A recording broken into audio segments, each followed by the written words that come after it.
Welcome to Matters Financial and Geopolitical from the Frontier, and thanks as always for stopping by. Let me start off with next Saturday. We've got our first Mindspeak of the year.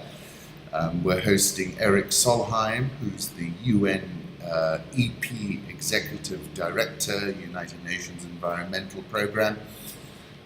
Very much looking forward to hosting him. A very interesting fellow. We did it actually a teaser. Take a look at it, a little YouTube video, about 10 minutes. And he has a fascinating resume, Norwegian minister, always in the environment, peacemaking, and now, of course, in this very important role, which really impacts us all.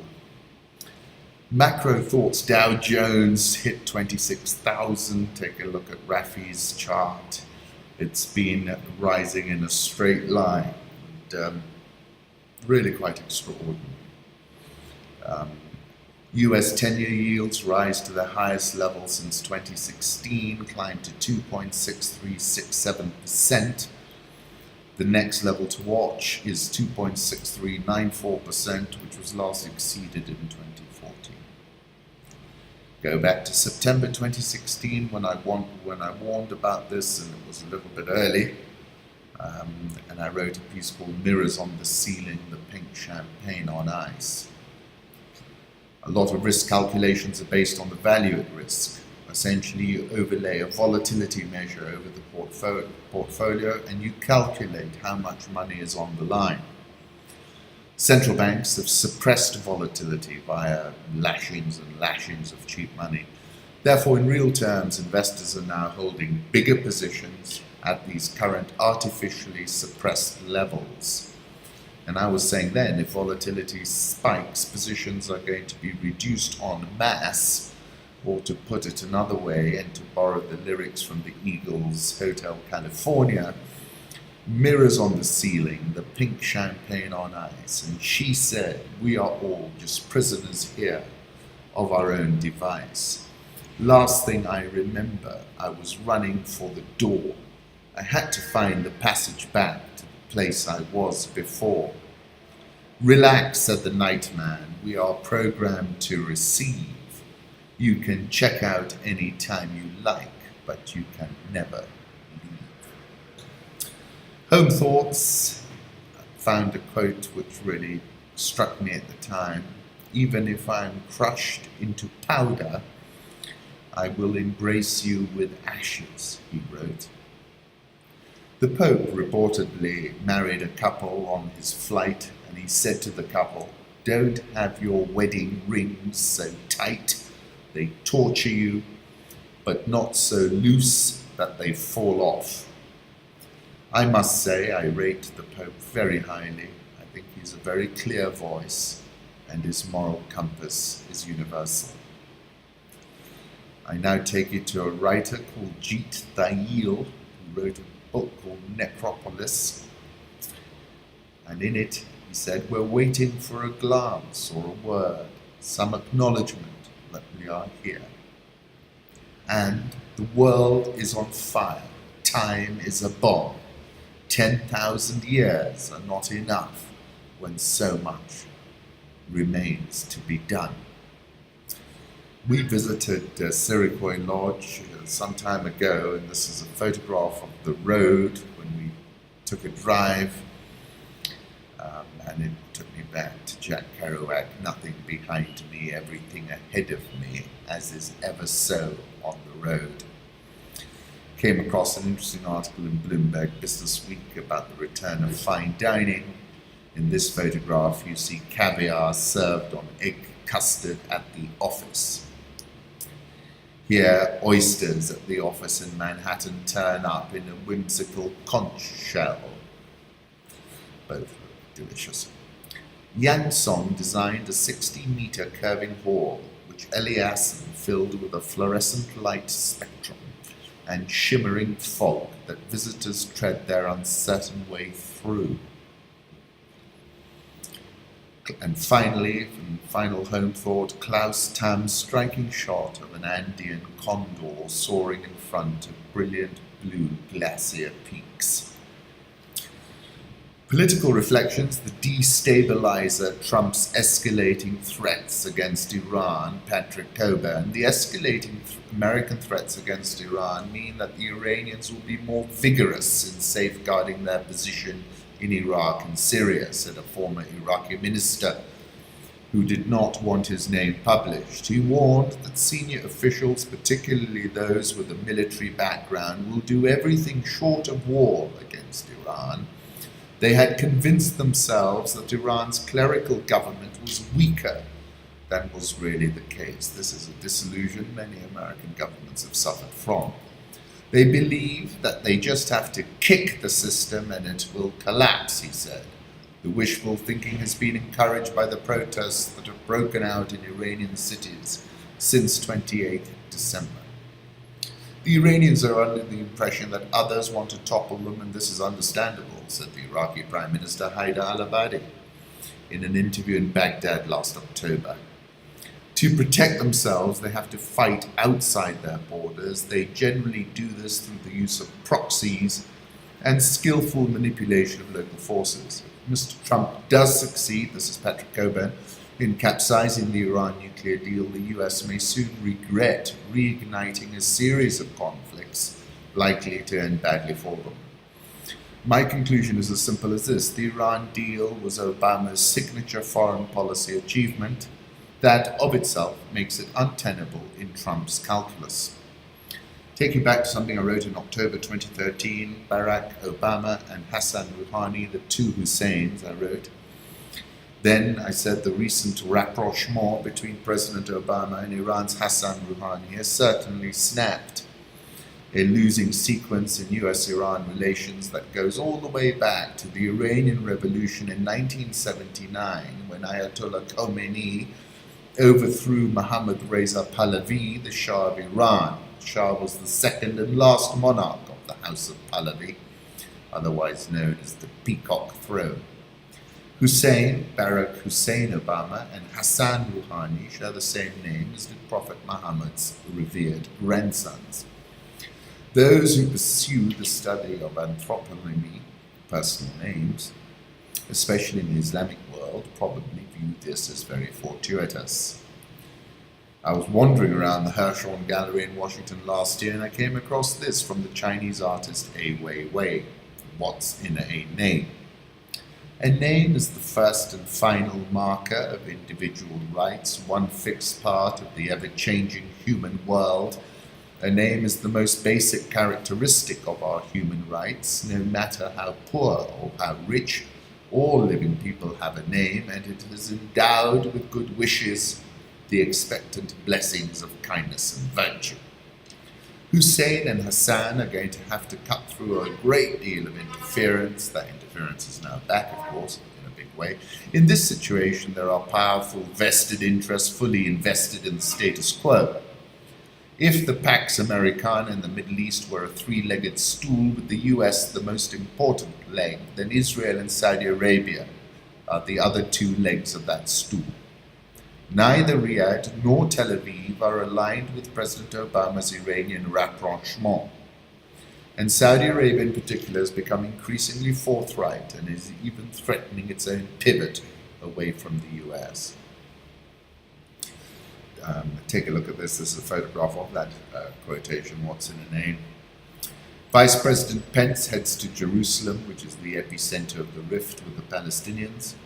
Trump will mark the one-year anniversary with a Mar-a-Lago gala benefit with tickets starting at $100,000 a pair. Hard not to laugh at this. This is from B. Rhythm.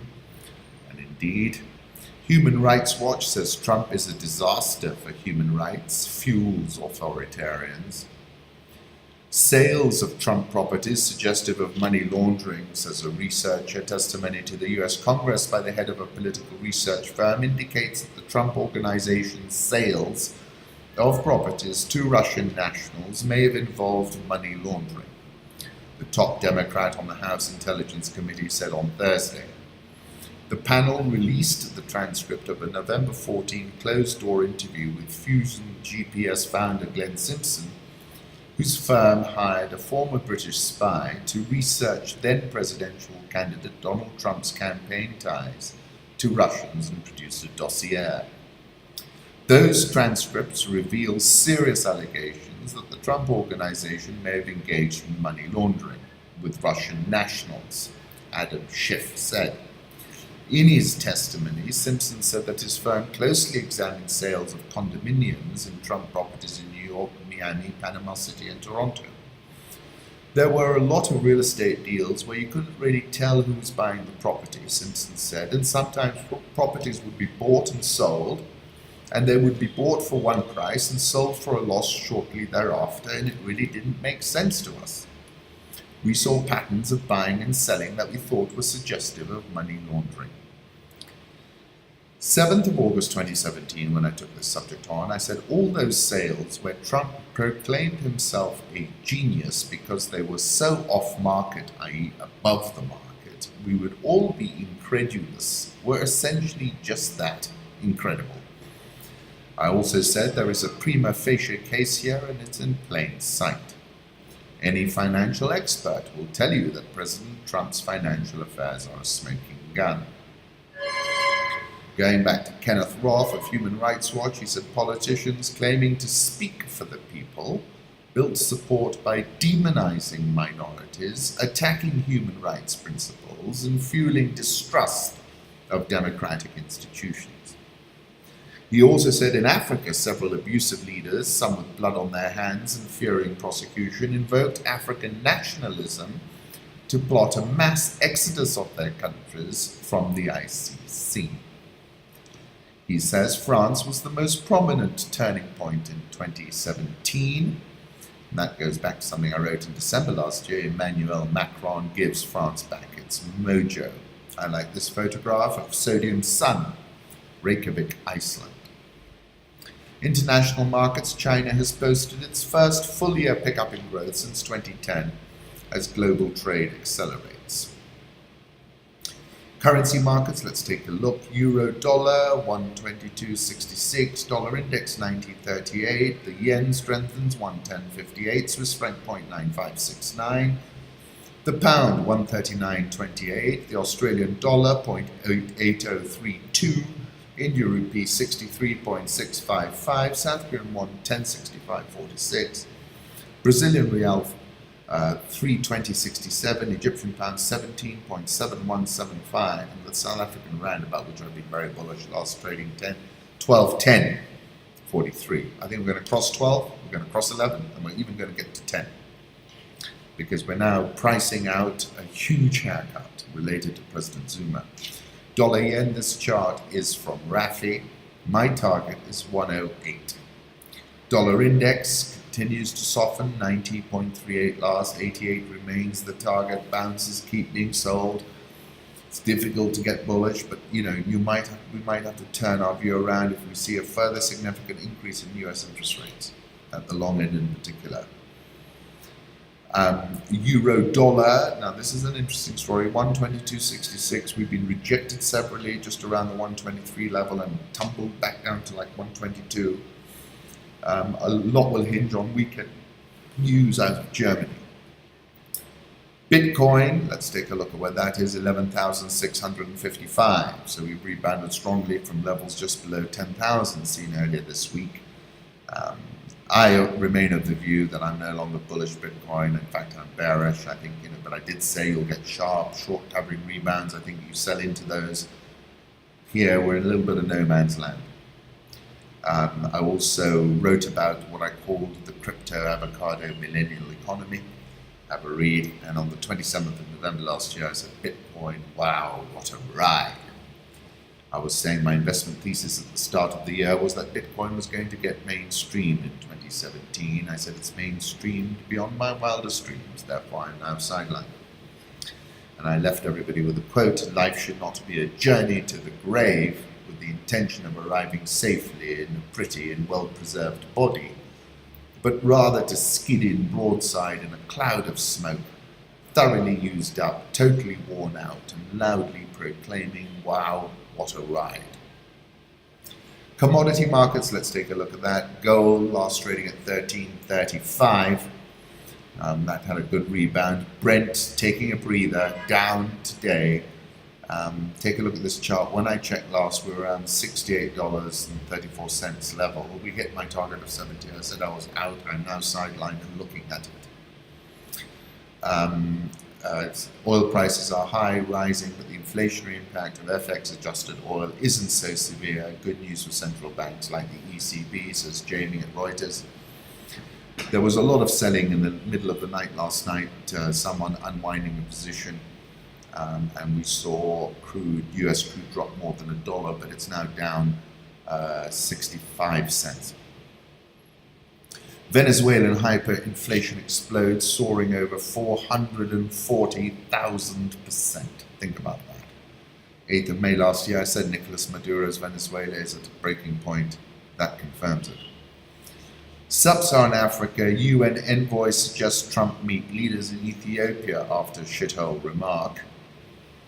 Sub-Saharan Africa's fragile growth trajectory will weigh on prospects for the region's fiscal consolidation and debt stabilization. Moody's Investor Services. Have a look at this image, and this is the point I've been making for a while, that people aren't feeling any economic benefit from these rates of growth between 5 and 6%. And that's why you have this refrain, which Akin Adesina took up, that you cannot eat GDP at the 2018 AEO launch. And on the November 2016, I said, you cannot eat GDP is a refrain being shouted from the Rust Belt of the US all the way to Africa. 14th of August 2017, I said, what we've learned is that 5 to 6% GDP growth, whilst better than most of Africa, after being diluted by population expansion, is not effecting meaningful trickle-down. It was this fact recharacterized as a refrain, you cannot eat GDP. October 2017, I'm saying there's a famous refrain that reverberates across the continent, you cannot eat GDP, and now it's been taken up by the president of the African Development Bank. Mnangagwa, Zimbabwe, has been on the offensive. Listen to this interview he gave Bloomberg, says he plans to restore Zimbabwe's economy and democracy. He's talking of elections being in 5 months' time. I think the genie is out of the bottle. It's going to be very difficult for ZANU-PF not to be more inclusive. And I wrote a piece called The Genie is Out of the Bottle. He's saying he's open for business ahead of Davos. Dispel the perception that Zimbabwe is an isolated island. He also said Brexit is a good thing because they will need us, and we will make sure we become very close to them so that what they've lost with Brexit they can come and recover from Zimbabwe. WPR quotes a MONUSCO official saying, we are artificially maintaining the life of a regime that would by now be kaput. This is DRC Kabila. There is a clear danger that South Africa's state-owned power utility Eskom Holdings could default on its dead S&P Global ratings. We have reached the point of no return. South Africa's Cape Town is very close to running out of water. We'll have to turn off most taps on day 0, April 21st. And I concluded by saying there is no water in which the frogs might be boiled, because on the 23rd of November 2015 I said I cannot help feeling we are like frogs in boiling water. We have created massive interference in the cosmic tuning phenomenon. According to WEF, extreme weather is the biggest global risk. South African oil share up 2.38% so far this year. Dollar versus rand, close to that target I set of 12. Nigerian oil share up a blistering 17.27% so far this year. Best in the world. Frelimo believes it can stare down donors and lenders, avoiding reforms and hanging tough over the secret loans. Africa Confidential. Ghana Stock Exchange up 10.81% so far this year. Love this photograph from Getty Images. A family of elephants near a waterhole at sunset in Namibia's Etosha National Park. Beautiful colours. Then this photograph, classroom under the tree at Tulo Habibo, Butinle district in Puntland, via Shilling. Let's move on to Kenya. NASA in crunch talks over Raila swearing-in plan. The opposition coalition meets on Friday in Machakos in a final attempt to rally Mr. Raila Odinga's co-principals behind his planned swearing-in as the people's president, scheduled for the 30th of January. Even as a technical organ of the opposition, a national super alliance sought to dispel reports of divisions over the oath plan, sources within the coalition reveal that talks between the four principals on Monday and Tuesday, aimed at reaching a common ground on the matter, had ended without a deal. It is understood that financiers and a few hardliners in Mr. Odinga's ODM movement are behind the push for the former Prime Minister to take a presidential oath, despite the risk of ramifications both locally and internationally. I think we've entered the political territory of farce.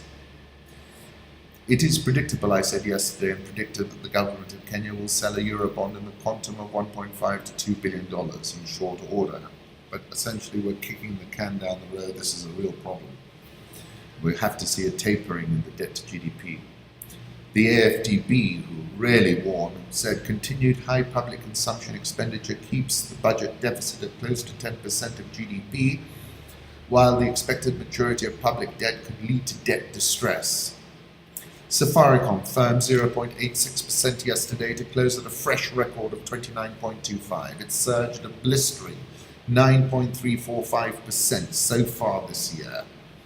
Nairobi all-share lifted by that rally in Safaricom, up 4.26% and at a 10-year high. Nairobi NSE 20 is at a 10-year high. NSE 20 up a marginal 0.16% so far this year. And then finally, I tweeted about this over Christmas, but Gitus has tweeted, one day let's discuss how Uber lost its market share in Kenya so recklessly to taxify. So recklessly and mostly because of drivers. Indeed, that's absolutely correct. Once again, thank you for stopping by. Wishing you a tremendous weekend.